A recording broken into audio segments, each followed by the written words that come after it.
Pada zaman dahulu, di Pulau Jawa, terdapatlah sebuah kerajaan yang dipimpin oleh raja yang sangat kejam. Raja tersebut bernama Prabu Dewata Cengkar. Raja tersebut sangatlah kejam karena ia terkenal gemar memakan manusia. Maka dari itu, para rakyatnya pun pada pergi hingga mengungsi sampai ke hutan-hutan. Pada suatu hari, datanglah seseorang dari negeri seberang nan jauh di sana. Ia bernama Aji Saka. Aji Saka datang bersama dua pengawalnya atau dua pengikutnya, yang masing-masing bernama Dora dan Sembada. Karena mendengar akan berita raja yang sangat kejam, akhirnya Aji Saka memutuskan untuk pergi ke kerajaan tersebut dan menyelamatkan rakyat-rakyatnya. Di perjalanan, akhirnya Aji Saka menitipkan sesuatu kepada Sembada. Aji Saka menitipkan sebuah pusaka berupa keris kepada Sembada. Lalu Aji Saka berkata, "Sembada, tolong kau jaga baik-baik keris pusakaku ini sampai aku kembali dari kerajaan menumpas Prabu Dewata Cengkar yang sangat kejam itu. Aku sendiri yang akan kembali ke sini mengambil pusaka ini. Jangan sampai kau menyerahkan pusaka ini kepada siapapun kecuali aku, apapun yang terjadi."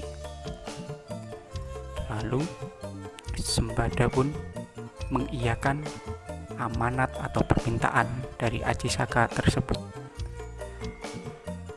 "Baiklah, aku akan menjaga pusaka ini hingga akhir hidupku, sampai titik darah penghabisan, apapun yang terjadi." Setelah itu, Aji Saka dan pengikutnya yang bernama Dora meninggalkan Sembada untuk pergi ke kerajaan yang dipimpin oleh Prabu Dewata Cengkar. Nah, sampailah di kerajaan tersebut, akhirnya Aji Saka dan Dora langsung masuk ke kerajaan dan menantang Prabu Dewata Cengkar. Sesampailah ia di depan Prabu Dewata Cengkar, Aji Saka berkata, "Wahai kau Prabu Dewata Cengkar, hentikanlah perbuatanmu untuk memakan manusia di negeri ini. Kalau tidak, aku akan bertindak untuk menghentikanmu." Lalu Prabu Dewata Cengkar berkata, "Siapa kau ini? Berani-beraninya datang ke sini melarang-larangku?" Dan Aji Saka pun menjawab, "Aku yang akan menyelamatkan negeri ini dari kekejamanmu." Lalu Prabu Dewata Cengkar tertawa, "Hahaha, bisa apa kau? Kalau bisa melawanku, mengalahkanku, maka kau boleh berkuasa atas negeri ini." Dan akhirnya mereka berdua bertarung. Aji Saka mengeluarkan pusakanya yang lain berupa kain surban. Kain surban itu lalu bisa memanjang dan melilit seluruh tubuh Prabu Dewata Cengkar. Setelah semua tubuhnya terlilit, lalu Prabu Dewata Cengkar dibuanglah oleh Aji Saka jauh dari negeri tersebut. Lalu setelah kemenangan telak Aji Saka tersebut, maka para rakyat, para penduduk kerajaan tersebut mengangkat Aji Saka sebagai rajanya yang baru. Tak lama setelah Aji Saka menjadi raja, lalu ia teringat bahwa ia pernah menitipkan pusakanya kepada pengikutnya yang bernama Sembada. Lalu dipanggillah Dora menghadap Aji Saka. Dan Aji Saka berkata, "Dora, kau masih ingat terhadap kawanmu yang bernama Sembada? Dulu aku pernah menitipkan pusaka keris kepadanya. Tolong kau ambilkan pusaka itu untukku." Lalu Dora berkata, "Baik, akan ku ambilkan keris tersebut untukmu." Tak lama kemudian Dora pun langsung pergi menuju tempat di mana dulu Aji Saka menitipkan pusakanya kepada Sembada. Sesampailah ia di tempat Sembada, mereka berdua pun berbincang. Dora berkata, "Hoi Sembada, apa kabar? Lama tidak bertemu. Aku datang ke sini untuk menemuimu dan untuk melaksanakan perintah dari Aji Saka yang sekarang sudah menjadi raja di negeri ini. Ia bermaksud untuk memintaku mengambilkan pusakanya yang pernah ia titipkan kepadamu." Lalu Sembada pun berkata, "Hai Dora, lama tidak bertemu juga. Aku tahu maksudmu ingin mengambil pusaka ini, tapi dulu Aji Saka sudah berkata kepadaku bahwa tidak ada seorang pun yang berhak mengambil pusaka ini selain dia. Maka aku harus menjaganya dengan benar. Walaupun itu kamu, sahabatku sendiri, aku tidak akan memberikan keris ini kepadamu selain kepada Aji Saka semata. Keris ini akan kuberikan."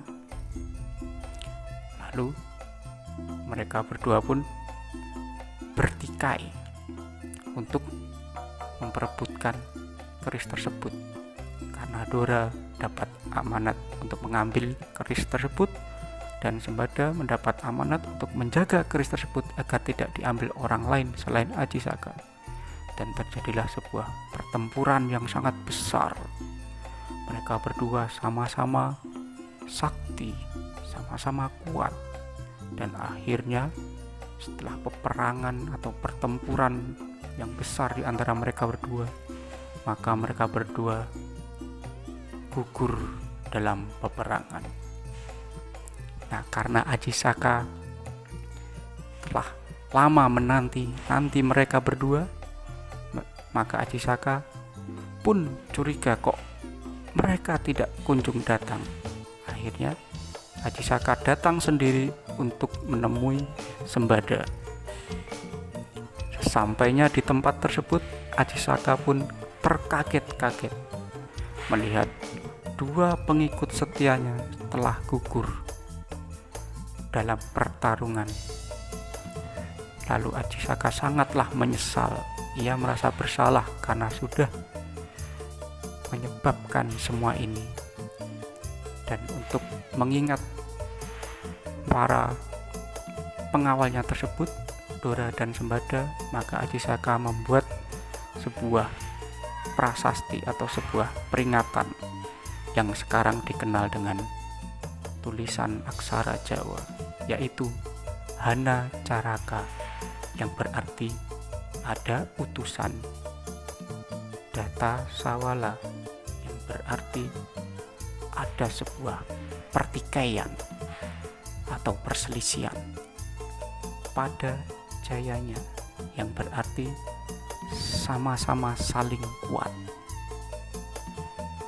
dan Maga Batanga, yaitu berarti keduanya gugur atau tewas.